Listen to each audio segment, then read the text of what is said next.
നമസ്കാരം, ഏവർക്കും info media കേരളത്തിലേക്ക് സ്വാഗതം. ലക്ഷക്കണക്കിന് കേന്ദ്ര സർക്കാർ ജീവനക്കാരും പെൻഷൻകാരും കാത്തിരിക്കുന്ന എയ്ത്ത് പേ കമ്മീഷൻ സംബന്ധിച്ച ഒരു പ്രധാന ചോദ്യമാണ് നോക്കുന്നത്.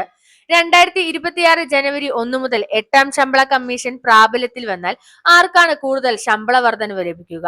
ജൂനിയർ ജീവനക്കാരാണോ, സീനിയർ ഉദ്യോഗസ്ഥർക്കാണോ ലഭിക്കുക? കൃത്യമായ കണക്കുകൾ എങ്ങനെയെന്ന് നോക്കാം. നിലവിലെ 7th പേ കമ്മീഷൻ ഡിസംബർ 31-ന് അവസാനിക്കും. അതിനുശേഷം 2026 ജനുവരി 1 മുതൽ 8th പേ കമ്മീഷൻ പ്രാബല്യത്തിൽ വരുമെന്നാണ് കേന്ദ്ര സർക്കാരിന്റെ നിലപാട്. എന്നാൽ ശമ്പളം കയ്യിൽ കിട്ടുക ഔദ്യോഗിക പ്രഖ്യാപനത്തിന് ശേഷമായിരിക്കും. പക്ഷേ ജനുവരി 1 മുതൽ അരിയേഴ്സ് കണക്കാക്കും. ഇത് എങ്ങനെയാണ് തീരുമാനിക്കുക? 8th പേ കമ്മീഷനിൽ ശമ്പള വർധനവ് തീരുമാനിക്കുന്നത് ഫിറ്റ്മെന്റ് ഫാക്ടർ എന്ന ഘടകത്തിന്റെ അടിസ്ഥാനത്തിലാണ്. 7th CPSE ഫിറ്റ്മെന്റ് ഫാക്ടർ 2.57 ആണ്. 8th CPCയിൽ 2.15 എന്ന ഫിറ്റ്മെന്റ് ഫാക്ടർ യാഥാർത്ഥ്യമാക്കാമെന്നാണ് വിദഗ്ധരുടെ വിലയിരുത്തൽ. ഫോർമുല വളരെ ലളിതമാണ്. കേന്ദ്ര സർക്കാർ ജീവനക്കാരുടെ ലെവലുകൾ എങ്ങനെയെന്ന് നോക്കുമ്പോൾ level 1 entry level and group D, level 2 9 group C, level 10 12 group B, level 13 18 group A senior officers. ഇനി കണക്കുകളിലേക്ക് പോവാം.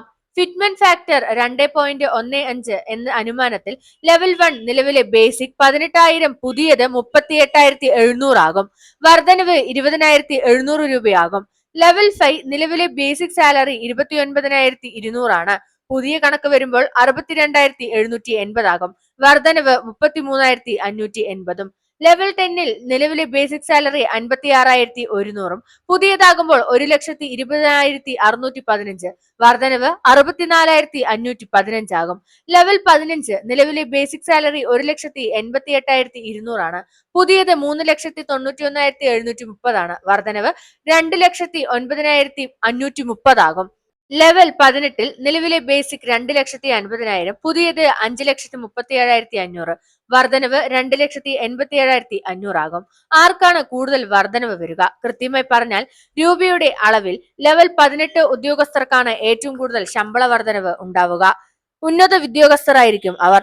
ശതമാന വർധനവ് എല്ലാ ലെവലുകൾക്കും ഏകദേശം ഒരുപോലെയാണ്. കാരണം ഫിറ്റ്മെന്റ് ഫാക്ടർ ഒരുപോലെ തന്നെ പ്രയോഗിക്കുന്നു. അതായത് ജൂനിയർ ജീവനക്കാർ ശതമാനത്തിൽ കൂടുതൽ ഗുണം ചെയ്യും, സീനിയർ ജീവനക്കാർക്ക് രൂപയിൽ ഏറ്റവും കൂടുതൽ ഗുണം ചെയ്യും. പെൻഷൻകാർക്ക് എന്താണ് സംഭവിക്കുക? പെൻഷനും പുതിയ ഫിറ്റ്മെന്റ് ഫാക്ടർ അനുസരിച്ച് പുതുക്കുന്നതായിരിക്കും. സീനിയർ പേഴ്സൺസിന് കൂടുതൽ പെൻഷൻ തുക ലഭിക്കുകയും ലോവർ പെൻഷൻ ബ്രാക്കറ്റിന് നല്ല ശതമാന വർധനവും ഉണ്ടാകുന്നതായിരിക്കും. 8ാം ശമ്പള കമ്മീഷൻ നടപ്പിലാക്കുമ്പോൾ എല്ലാവർക്കും ശമ്പള വർധനവ് ഉറപ്പാണ്. പക്ഷേ ഏറ്റവും കൂടുതൽ തുക ലഭിക്കുന്നത് സീനിയർ ഉദ്യോഗസ്ഥർക്കാണ്. 8th പേ കമ്മീഷനെ കുറിച്ചുള്ള official announcement, fitment factor, arrears update എല്ലാം വന്നാൽ ഉടൻ വീഡിയോയിൽ അപ്ഡേറ്റ് ചെയ്യുന്നതായിരിക്കും. ഇതുപോലെയുള്ള ഇൻഫോർമേറ്റീവ് വീഡിയോസിനായി ചാനൽ സബ്സ്ക്രൈബ് ചെയ്ത് സപ്പോർട്ട് ചെയ്യുക. വീഡിയോ ഇഷ്ടമായെങ്കിൽ ലൈക്ക് ചെയ്യാനും ഷെയർ ചെയ്യാനും മറക്കരുത്. ഉടനടി വീഡിയോകൾക്കായി നിങ്ങളുടെ ബെൽ ഐക്കൺ ക്ലിക്ക് ചെയ്യാനും മറക്കരുത്. താങ്ക്